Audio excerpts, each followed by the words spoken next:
Ayan, welcome back mga guys.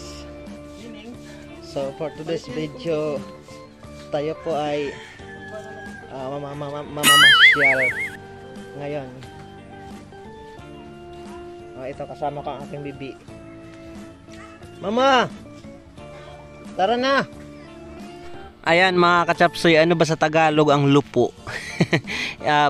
Injury, may bali. Ayan, basta may lupo po yung aming bibi.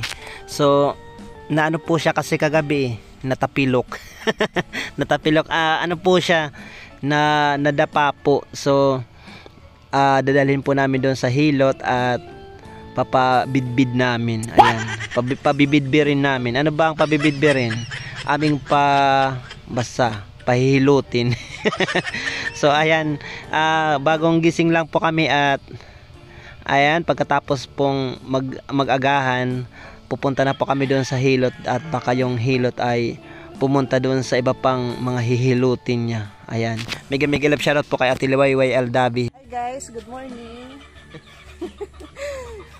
Papunta kami ngayon sa manghihilot dahil ipapahilot namin ang aming baby dahil bumulog po siya sa katabi. Dahil siya ay malikot.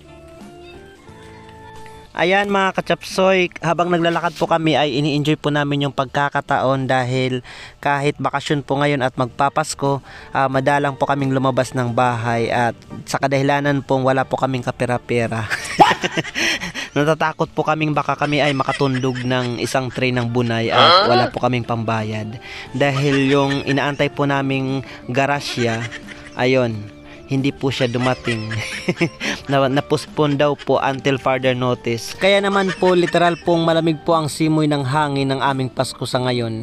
At ayan mga kachapsoy, nandito na po kami at kasalukuyan pong hinihilot na nga po ang dapat hilutin ng manghihilot na si Ate Liwayway. Migi love shoutout kay Ate Liwayway. Ayan mga kachapsoy, bagaman po hindi po naniniwala ang iba sa hilot, hayaan nyo na po kami dahil nakalakhan na po namin ito at kultura na po namin na kapag po may mga karamdaman yung bata, amin pong pinahihilot. At ayan mga kachapsoy, pinagluloko nga kami dito ng mga nandito sa ngayon na sinasabi sa amin, kaya daw nahulog yung aming baby dahil nga daw kami daw ay nagtatrabaho dito ng at hinayaan lang daw po namin yung aming baby na mahulog kasi habang daw natutulog yung baby, kami naman daw ay basta, alam nyo na yun. Sunod, tama ko talaga, maagahon ako lang pagtrabaho.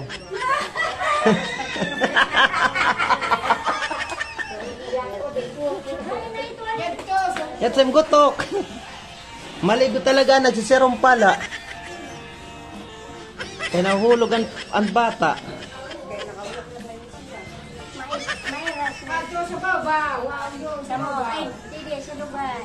At ayan mga kachapsoy, malapit na pong matapos. Bagaman po hinihilot, dahan-dahan lang po ito. Halos hapyod lang po yan ng kamay.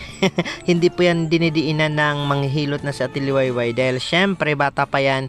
Pero epektibo po talaga, garantisado po. Simula pa po ng pagkabata po namin, ito na po yung hilot po dito sa aming barangay at garantisado po nakakatanggal po siya ng lupo.